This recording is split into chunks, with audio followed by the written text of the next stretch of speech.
आता शिवगिरी टेम्पलमध्ये आली आहे, जे की वर्काला बीचपासून जवळच आहे आणि तुम्ही इथे येऊ शकता. खूप मोठं आणि मस्त टेम्पल आहे. मी संध्याकाळी आली आहे की जेणेकरून कोणी म्हणजे लाईक जास्त गर्दी नाही भेटणार तुम्हाला. सकाळच्या वेळेस जास्त गर्दी असते आणि केरळामध्ये मोस्ट ऑफ द टाईम दुपारी सगळे टेम्पल्स बंद असतात.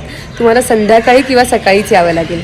आणि आता मी अमेझिंग मस्तपैकी ॲडव्हेंचर ॲक्टिव्हिटी करून आली आहे, कायाकिंग आणि त्याच्यानंतर मंदिर. सो आता माझं एवढंच आहे की मी आता मस्त जाऊन बीचवरती चिल करणार आहे.